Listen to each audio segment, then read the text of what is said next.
Good morning friends, मैं सुरेंद्र कुमार। आपका स्वागत है मेरे यूट्यूब चैनल स्टडी 10 में। फ्रेंड्स, अपना जो टॉपिक चल रहा था वो चल रहा था रेशियो प्रोपोर्शन का। रेशियो प्रोपोर्शन का। ठीक है, अपना ये जो टॉपिक चल रहा था वो रेशियो प्रोपोर्शन का चल रहा था। फ्रेंड्स, हमने पिछली क्लास में देख लिया था। हमने पिछली क्लास में क्या देखा था, एक बार मैं वो रिव्यू कर देता हूँ। हमने पिछली क्लास में क्या देखा था, हमें दो व्यक्तियों की एज का हमें वहाँ पे अनुपात दिया गया था। दो व्यक्तियों की एज का अनुपात दिया गया था और उस अनुपात से हमारे पास चार टाइप्स के क्वेश्चंस बन रहे थे। ठीक है, हमारे पास वो जो दो व्यक्तियों का अनुपात दिया गया था उसमें हमारे पास चार टाइप के क्वेश्चन थे। ठीक है, वो हमने वहाँ पे डिस्कस कर लिए थे। आज की क्लास में अगर मान लो, कल तो हमने क्या किया था, दो टाइप्स या फिर दो व्यक्तियों के जो एज का अनुपात था वो हमने डिस्कस किया था। अगर मान लो हमें दो की जगह तीन व्यक्तियों की एज का अनुपात दे दिया जाए। ठीक है, अगर मान लो दो की जगह तीन व्यक्तियों की एज का हमें अनुपात दे दिया जाए तो हम वो किस प्रकार ज्ञात करेंगे। ठीक है, वो इस प्रकार के क्वेश्चन हम आज की क्लास में डिस्कस करेंगे। ठीक है फ्रेंड्स, बने रहिए हमारे साथ वीडियो के एंड तक। अब हम देखते हैं, अगर हम देखें आज का पहला क्वेश्चन इससे संबंधित है। क्वेश्चन नंबर 1 अगर मैं लूँ कि जो A अनुपात B अनुपात C, ठीक है, A, B और C तीन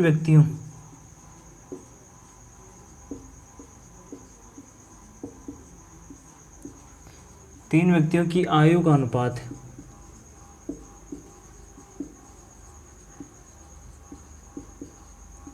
A, B, C तीन व्यक्तियों की आयु का अनुपात। ठीक है, A, B, C तीन व्यक्तियों की आयु का अनुपात में मान लो 2:5:7।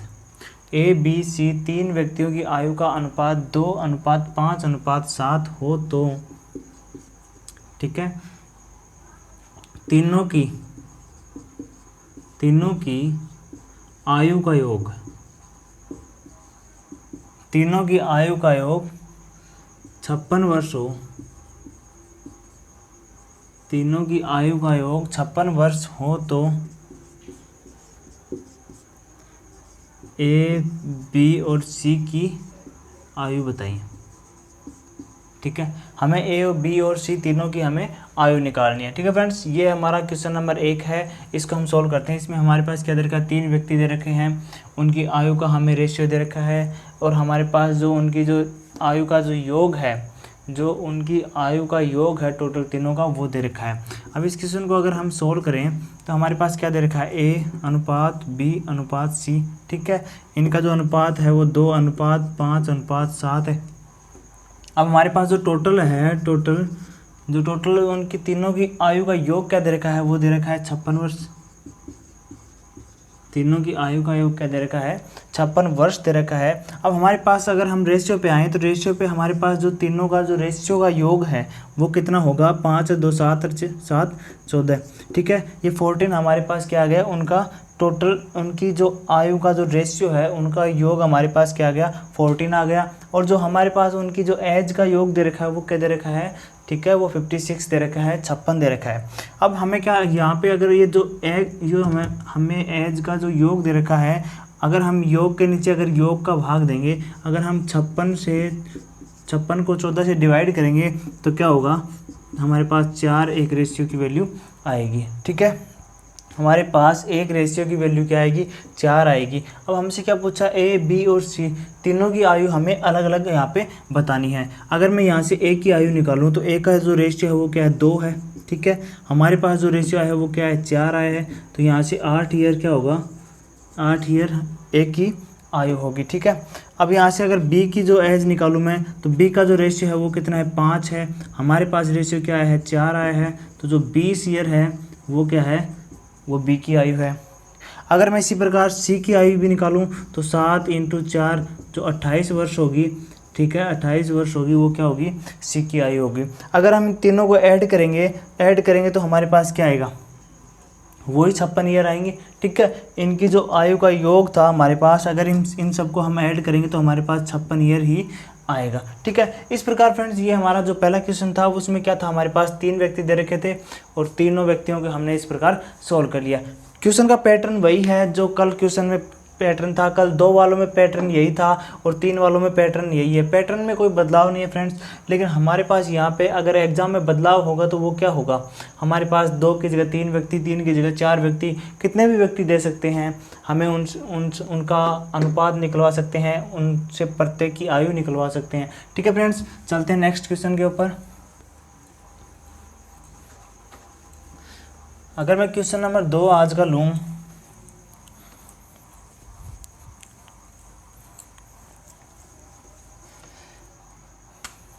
क्वेश्चन नंबर 2, ए अनुपात बी अनुपात सी। ठीक है, ए अनुपात बी अनुपात सी का जो रेशियो दे रखा है 5:8:11। ठीक है, ए अनुपात बी अनुपात सी का अनुपात 5, 8 और 11 हमें दे रखा है। ठीक है, यदि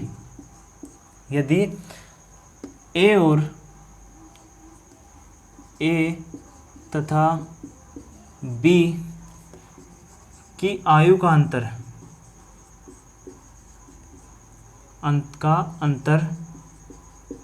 ठीक है, ए तथा बी की आयु का अंतर हमारे पास क्या हो, 12 वर्ष हो।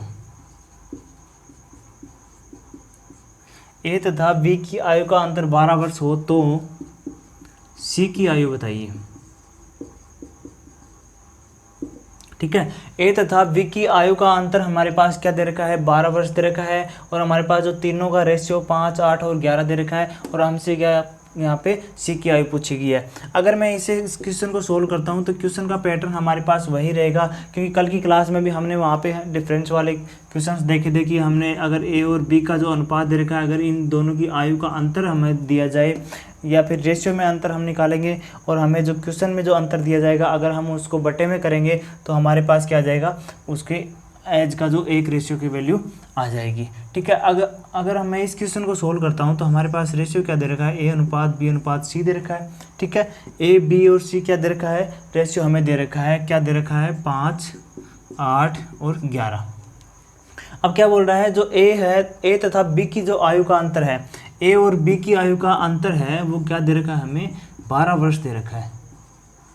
ठीक है, ए और बी की आयु का अंतर क्या दे रखा है, 12 वर्ष दे रखा है। अब यहाँ से अगर हम रेशियो से देखें, ठीक है, रेशियो में अगर हम देखें तो रेशियो में ए और बी का जो रेशियो का अंतर है वो कितना आएगा, 3 हमारे पास आ रहा है। अगर हमारे पास यहाँ पे जो इनका जो एग्जैक्ट वर्ष का जो हमारे पास रेशियो है, और जो हमारे पास रेशियो वाली वैल्यू और जो एग्जैक्ट ईयर में उनकी जो एज का अंतर है, अगर हम उसको अगर डिवाइड करते हैं 3 से तो एक रेशियो की वैल्यू फिर से हमारे पास क्या आ गई, 4 ईयर आ गई। ठीक है, एक रेशियो की वैल्यू फिर से हमारे पास क्या आ रही है, 4 आ रही है। अब यहाँ से हमें क्या पूछा है, सी की हमें वैल्यू पूछी गई है, सी की हमें आयु पूछी गई है। अगर हमें यहाँ पे सी की आयु निकालो तो सी का जो रेशियो हमारे पास क्या 11 है, और हमारे पास जो एक रेशियो है वो क्या है, 4 आया है। यहाँ से इसको मल्टीप्लाई करेंगे तो यहाँ पे 44 क्या हो जाएगी, 44 ईयर का क्या हो जाएगा, ये सी हो जाएगा। ठीक है, सी की जो एज होगी वो कितनी हो जाएगी, 44 वर्ष हो जाएगी। ठीक है फ्रेंड्स, ये था क्वेश्चन हमारा एक अंतर से संबंधित। अब हम यहाँ से अगर देखें कि हमें किन्हीं दो का हमें योग भी दे सकता है, या फिर ए और सी का हमें क्या दे रखा है, योग भी दे सकता है। इस प्रकार हमारे पास इसमें 5 टाइप की क्वेश्चंस बनते हैं। अगर मैं इससे संबंधित अगर योग का क्वेश्चन और लेता हूँ, एक ए अनुपात बी अनुपात सी का अनुपात मान लो, एक बार फिर से मैं 5, 8 और 11 ले लेता हूँ। ठीक है, एक बार फिर से वही अनुपात ले लेता हूँ। तो ए तथा सी की आयु का अंतर, ए तथा सी की आयु का अंतर 18 वर्ष हो तो बी की आयु बताइए, बी की आयु ज्ञात करनी। ठीक है, ये है हमारे पास क्वेश्चन। यहाँ पे क्या दे रखा है, ए और सी का हमें क्या दे रखा है, यहाँ पे ए और सी की एज का अंतर हमें दिया गया है। अब इस क्वेश्चन को हम सोल्व करें तो क्वेश्चन का पैटर्न पिछले वाले क्वेश्चन की तरह ही होगा। ठीक है, यहाँ से अगर ए अनुपात बी अनुपात सी मैं करता हूँ तो क्या होगा, 5:8:11। ठीक है, अब ये क्या कह रहा है कि जो ए और सी है, ए और सी की आयु का अंतर है वो क्या दे रखा है, 18 वर्ष दे रखा है। ठीक है, ए और सी की आयु का अंतर हमें दे रखा है, तो हम यहाँ से ए माइनस सी करेंगे तो ए माइनस सी का अंतर हमें क्या दे रखा है, 18 ईयर्स दे रखा है। अब हमारे पास अगर हम रेशियो से देखें, रेशियो में हमारे पास एक का जो रेशियो है वो 5 है, सी का रेशियो हमारे पास 11 है। इन दोनों का अंतर हमारे पास कितना आ रहा है, 6 आ रहा है। ठीक है, अब यहाँ से हम 18/6 करेंगे तो हमारे पास जो एक रेशियो की वैल्यू आएगी वो कितनी आएगी, 3 आएगी। ठीक है, एक रेशियो की वैल्यू हमारे पास क्या आ गई, 3 आ गई। अब क्या कह रहा है कि हमें बी की आयु यहाँ पे बतानी है। जो बी का हमारे पास जो रेशियो है वो कितना है, 8 है, और जो हमारे पास जो रेशियो आया है वो क्या है, 3 आया है, और इसको हम मल्टीप्लाई करेंगे तो जो 24 ईयर आएगी वो क्या आएगी, बी की एज यहाँ पे आएगी। ठीक है, ये 24 हमारे पास बी की एज आ गई। ठीक है फ्रेंड्स, ये क्वेश्चन था हमारे पास थर्ड क्वेश्चन, जिसमें हमने ए और सी का जो अंतर भी देख लिया। अब हम एक दो क्वेश्चन आय से संबंधित हम यहाँ पे देख लेते हैं। अगर मैं क्वेश्चन नंबर 4 यहाँ पे लेता हूँ तो जो अगर मैं मान लूँ राम श्याम तथा मोहन, राम श्याम तथा मोहन की आय का अनुपात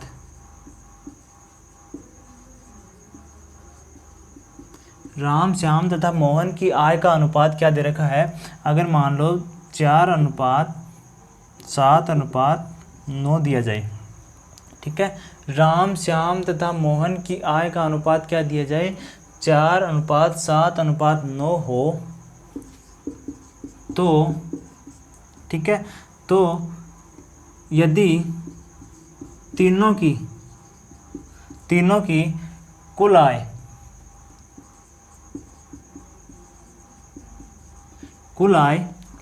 20,000 हो, तीनों की कुल आय कितनी हो, 20,000 हो, तो राम की आय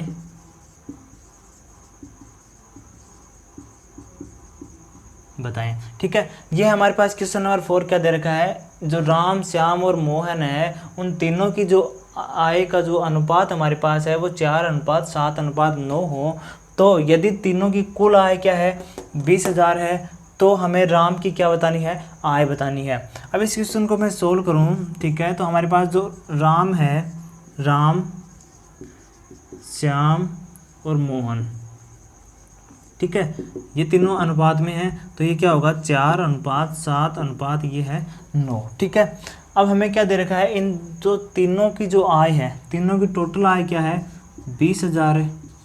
ठीक है, तीनों की टोटल आय क्या दे रखी है, 20,000 दे रखी है। अब हमारे पास अगर हम रेशियो से देखें, रेशियो से अगर हम देखें तो हमारे पास इन रेशियो का योग क्या आएगा, क्योंकि अगर हमें यहाँ पे उनकी जो आय का टोटल योग दे रखा है तो हम यहाँ पे भी क्या करेंगे, उनके रेशियो का क्या करेंगे, योग करेंगे। तो 7 और 4 11 9 20 हमारे पास क्या आएगा, उसका रेशियो का योग आएगा। ठीक है, अगर मैं 20,000 को 20 से डिवाइड करता हूँ तो हमारे पास क्या आ जाता है, ये 1,000 क्या आता है, एक रेशियो की वैल्यू हमारे पास आ जाती है। 1,000 हमारे पास एक रेशियो की वैल्यू आ गई। अब यहाँ पे हमसे क्या पूछा है, राम की आय पूछी गई है। राम की आय पूछी है तो राम का हमारे पास क्या दे रखा है, रेशियो क्या है, 4 है, और हमारे पास जो एग्जैक्ट रेशियो आया है वो कितना है, 1,000 आया है। तो जो 4,000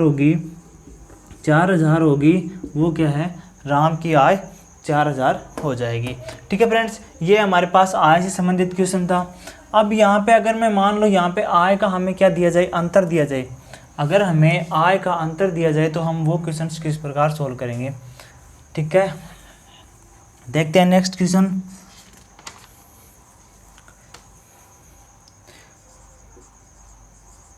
क्वेश्चन नंबर 5 में लूँ, मान लो महेश, सुरेश तथा मुकेश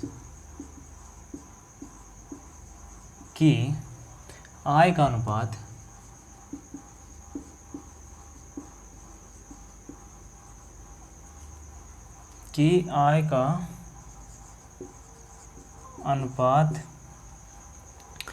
उनकी आय का अनुपात मैं मान लेता हूँ 3:8:11।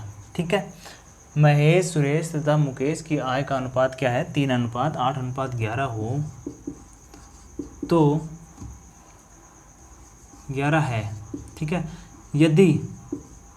यदि महेश की आय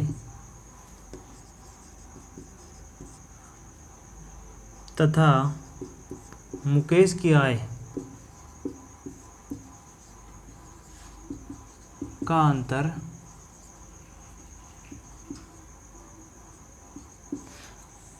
इन दोनों की आय का अंतर हमारे पास क्या दे रखा है, अगर मान लो 8800 रुपये है, ठीक है। इन दोनों की आय का हमारे पास अंतर क्या दे रखा है, 8800 दे रखा है। तो हमें सुरेश की आय बताइए, ठीक है। ये क्वेश्चन अगर हम यहाँ पे लेते हैं तो हमारे पास क्या है, महेश, सुरेश तथा मुकेश की आय का अनुपात 3:8:11 हो यदि महेश तथा मुकेश की आय का अंतर क्या दे रखा हो, 8800 रुपये दे रखा हो। अगर मैं इस क्वेश्चन को सोल्व करता हूँ तो हमारे पास क्या दे रखा है, यहाँ पे महेश, सुरेश और मुकेश, ठीक है। ये क्या दे रखे हैं, रेशियो दे रखे हैं। इसको मैं मान लो 3:8:11, ठीक है। ये हमारे पास अनुपात दे रखा है। अब ये क्या कह रहा है कि जो ये है मुकेश और ये महेश, इनकी जो आय का अंतर है, आय का अंतर क्या दे रखा है, 8800 रुपये दे रखा है, ठीक है। इन दोनों की आय का अंतर हमें क्या दे रखा है, 8800 दे रखा है। तो ये तो हमारे पास जो उनकी एग्जैक्ट आय का अंतर दे रखा है। अब हमें यहाँ पे रेशियो का अगर हम यहाँ पे अंतर देखें तो ये कितना आएगा, 8 आएगा।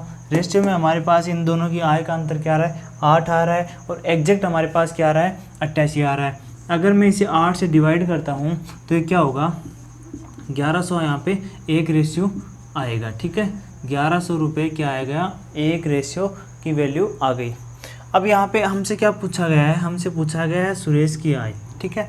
हमसे यहाँ पे सुरेश की आय पूछी गई है, तो हम यहाँ से सुरेश की आय निकालेंगे, ठीक है। तो सुरेश की आय की क्या करेंगे, उसका जो रेशियो हमारे पास क्या है, 8 है, और जो रेशियो हमारे पास आया है वो क्या है, 1100 आया है।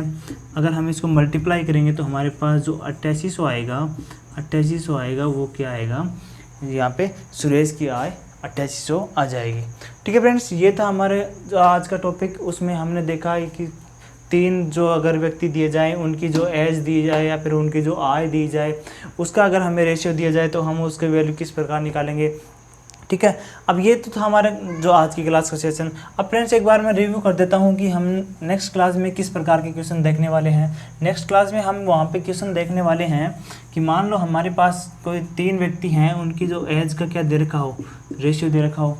3 व्यक्तियों की एज का रेशियो हमें दिया जाएगा वहाँ पे, ठीक है। अब यहाँ पे हमसे क्या पूछा जाएगा, या तो हमें प्रथमानुपाती, ठीक है, या तो हमें प्रथम पूछा जाएगा, या फिर क्या पूछा जाएगा, मध्य अनुपाती, ठीक है, या फिर तृतीय अनुपाती, ठीक है। ये इस प्रकार के, या यहाँ पे चतुर्थानुपाती और क्वेश्चन बन सकता है,